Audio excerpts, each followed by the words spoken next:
ये नया भारत, नरेंद्र मोदी का भारत, यहां किसी का दबाव नहीं चलता।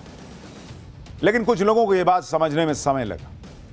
डोनाल्ड ट्रंप अब सीधे संकेत दे रहे हैं कि भाई भारत मेरे लिए बहुत इंपॉर्टेंट है, भारत से लड़ झगड़ कर अमेरिका रह नहीं सकता। डोनाल्ड ट्रंप भारत के सामने कैसे पस्त होते दिख रहे हैं, इसे आप इस बात से समझिए कि डोनाल्ड ट्रंप अब इस बात का जिक्र ही नहीं कर रहे कि भारत पाकिस्तान के बीच उन्होंने युद्ध रुकवाया। ट्रंप अब इस बात से पीछे हट रहे हैं कि भारत पाकिस्तान में सीज फायर उन्होंने करवाया है। डोनाल्ड ट्रंप पहले कह रहे थे कि उन्होंने 7 युद्ध रुकवाए, लेकिन अब कहने लगे हैं कि उन्होंने तो 3 युद्ध रुकवाए।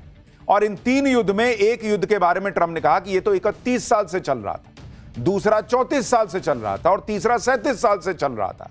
इन तीनों युद्ध में ट्रंप ने किसी देश का नाम नहीं लिया, जबकि पहले ट्रंप खुलकर कह रहे थे कि भारत पाकिस्तान के बीच उन्होंने युद्ध रुकवा दिया।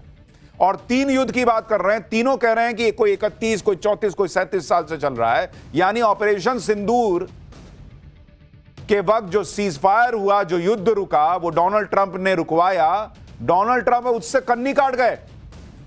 मैंने आपसे कहा था बॉस कि ये आदमी लाइन पर आएगा धीरे धीरे धीरे धीरे, और ये भारत को फीलर दे रहा है, मैसेज दे रहा है कि देखो भाई, उनको पता है नरेंद्र मोदी इस बात से बमके हुए हैं कि जब तुमने सीज फायर कराया, नहीं तुम दुनिया में काहे बोल रहे हो भाई। और नरेंद्र मोदी ने मुंह पे बोल दिया था, वो तो न्यूयॉर्क टाइम्स वगैरह सब ने छाप दिया भाई कि ट्रंप चाहते थे कि भाई नोबेल पीस प्राइज मिले। मोदी ने कहा कि तुमने युद्ध रुकवाया ही नहीं।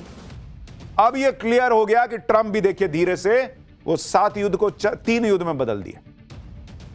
ट्रंप के साथ नरेंद्र मोदी के रिश्ते इसी बात पर बिगड़े थे कि ट्रंप दावा कर रहे थे कि भारत पाकिस्तान का सीज फायर उन्होंने करवाया, लेकिन मोदी ने ट्रंप के मुंह पर कह दिया था कि भाई ये सब बेकार की बात ना करो।